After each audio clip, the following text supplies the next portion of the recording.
Halo Sobat Katekese semuanya, jumpa lagi dengan saya dalam Katekese singkat kali ini.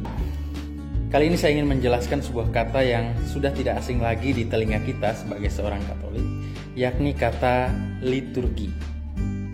Nah, kira-kira apa sih pengertian dan juga bagaimana sih perkembangan awal kata liturgi ini? Nah, liturgi berasal dari bahasa Yunani, yakni leitorgia. Nah, leitorgia ini terbentuk dari dua suku kata, yakni leitos dan ergon, menjadi leitorgia.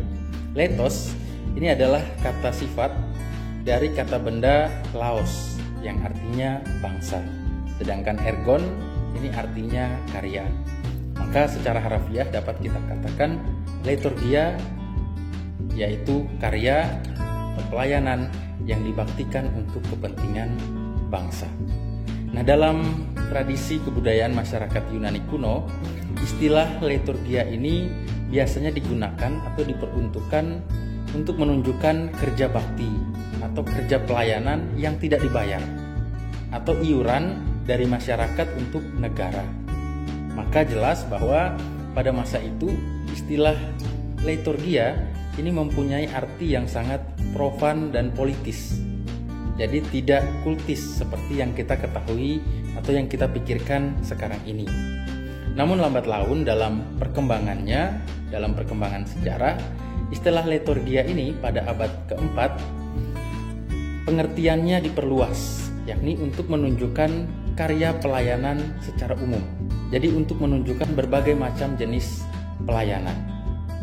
Pada abad kedua sebelum Masehi, istilah liturgia ini mendapat pengertian yang kultis seperti yang kita ketahui sekarang ini, yakni liturgia diartikan sebagai pelayanan ibadat. Tentu pengertian kultis pelayanan ibadat ini terutama digunakan oleh kelompok Septuaginta. Nah, kelompok Septuaginta ini adalah mereka yang menerjemahkan kitab suci dari bahasa Ibrani ke bahasa Yunani. Dan ini terjadi antara abad ketiga sampai kedua sebelum Masehi.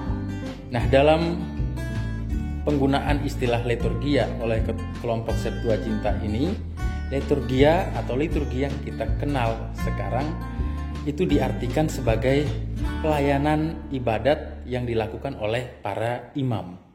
Dan imam ini adalah mereka yang adalah kaum Lewi. Dan tentu kita ketahui bahwa pada masa itu untuk memimpin ibadat itu tidak semua orang bisa melakukannya.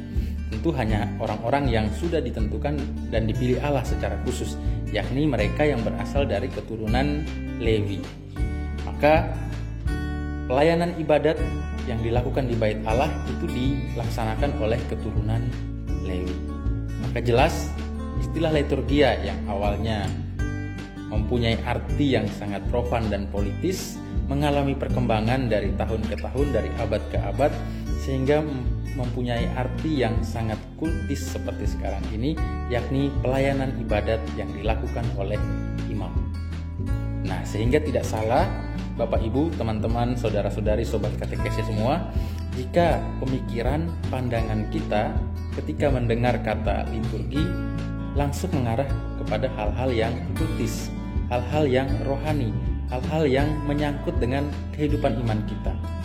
Ketika mendengar istilah liturgi, kita langsung berpikir, langsung membayangkan tentang gereja, tentang perayaan Ekaristi, misa, tentang perayaan-perayaan ibadat lainnya, tentang kegiatan-kegiatan rohani, kegiatan-kegiatan menggereja di lingkungan atau di sekitar gereja, tentang pelayan-pelayan yang terlibat dalam perayaan Ekaristi, entah itu imam, entah itu petugas kor, lektor, organis, pemazmur, misdinar, dan juga mungkin tentang alat-alat yang kita gunakan, yang digunakan dalam perayaan Ekaristi.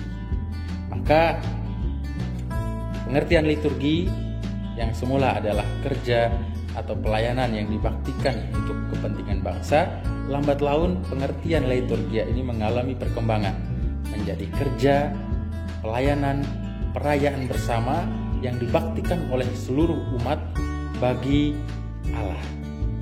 Dan pelayanan itu, perayaan itu kita laksanakan di gereja. dalam perayaan Ekaristi sebagai sumber dan puncak kehidupan iman kita sebagai seorang Katolik. Cukup sekian yang dapat saya sampaikan. Sampai jumpa. Terima kasih. Tuhan Yesus memberkati.